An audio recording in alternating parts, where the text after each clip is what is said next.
there were two things that have literally come up this week that I feel like need to be discussed. We'll do the newsy kind of one as a precursor to what will inevitably be the gear announcement orgy that is NAMM 2025. Right. And I'll be there on the front lines, giving you the freshest news on whatever platform is still legally available.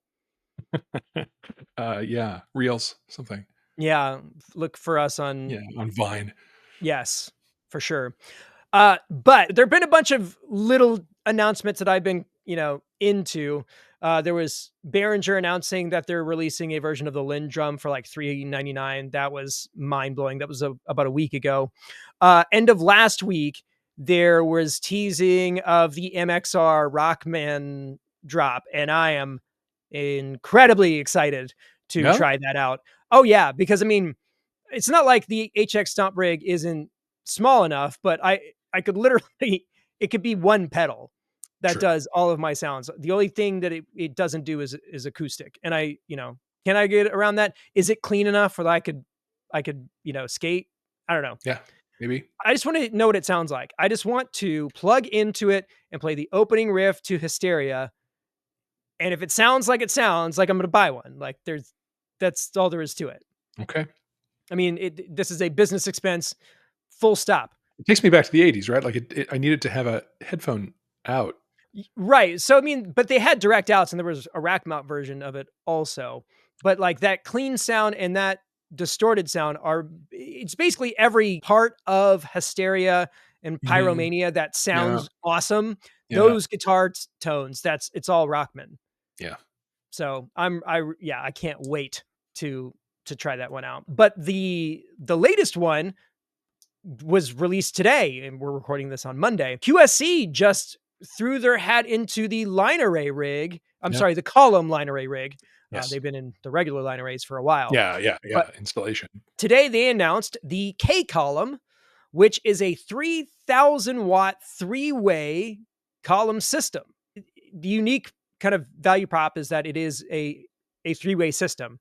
So it's got crossovers and all of that. And it's got, all the stuff that you would expect from a column system. That wattage is substantially higher than the mid-range for these things. I mean, my EV M50 is 1,000 watts. Yep. And my turbo sound is also 1,000 watts. Right. So, it's got some grunt. Well, and that's the thing that I was just realizing, because the band's full rig is all QSCs. We got a pair of KW 181s and a pair of K12s. Yeah. That's 4,000 watts all in. Right. And this thing, if you got two of them for about the same pricing, honestly. Supremely trunkable. Yeah. I have reached out to QSC about getting a meeting. I did that before I knew that this was coming. But yeah, I mean, this is right in the wheelhouse of everybody who listens to this show. I will say it's pretty pricey. The retail looks like it's going to be $19.99. So $2,000 for a single column unit is not an insignificant amount of money. Yeah, that's not that big a jump over the EV M50s. Yeah.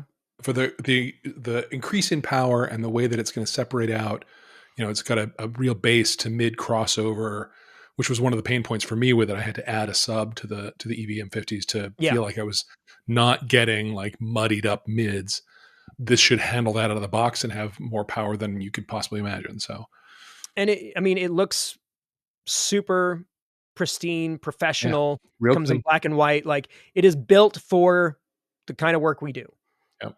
It's just supposed to, blend into wherever it is and sound amazing. So I will 100% report back on how that fares. If you can get a pair of those and like slam a room with a full band, that's a pretty interesting value prop. I would say, because I mean, we're already doing that with 2,000 less watts that take up way more space. Right.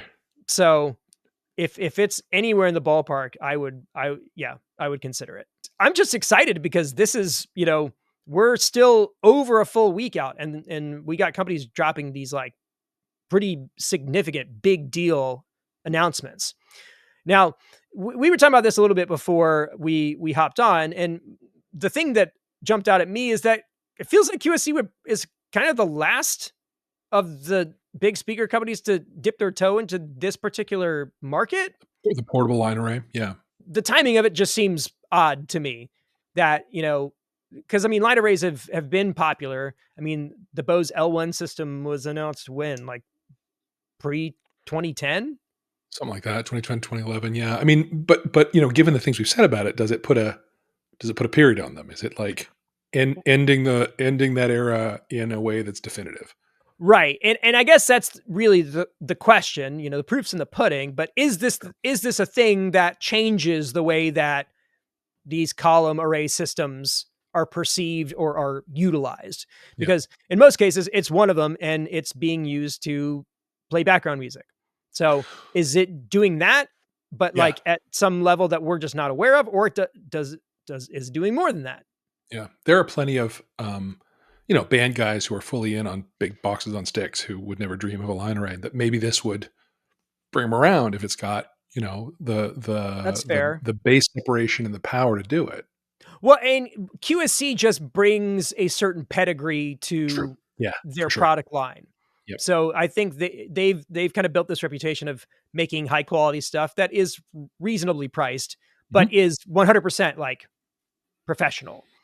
And so if it rips, I think, yeah, they've got a home run on their hands. Because I mean, if I'm looking at a pile of QSC speakers and go, yeah, maybe I should get two more of those. That's pretty good. Yeah. I can't think of a better, endorsement of a product. Yep. I've got four of them. I still want. Yeah.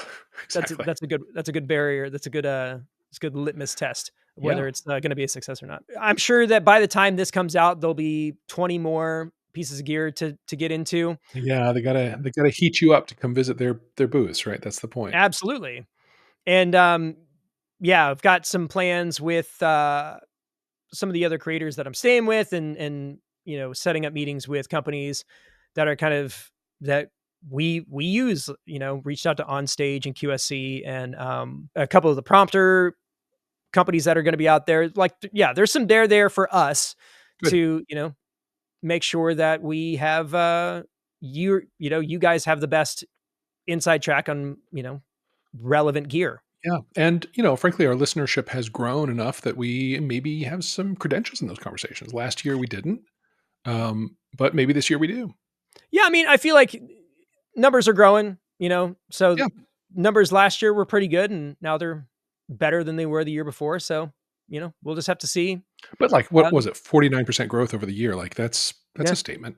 yeah, bunch of people hopped on. So, Yeah, yeah, the more the merrier. And yeah, I know that you guys listen and consume other channels of content. So, we're going to be there with Henning and the guys from 60 Cycle Hum and Pedal Playground and Guitar Dads and all, like, yeah. So there's gonna be really fun opportunities to cross pollinate and, talk through stuff. So it's awesome. a deluge of content is imminent. Buckle Go up. ahead and yeah, go ahead and grab your ponchos. Incoming.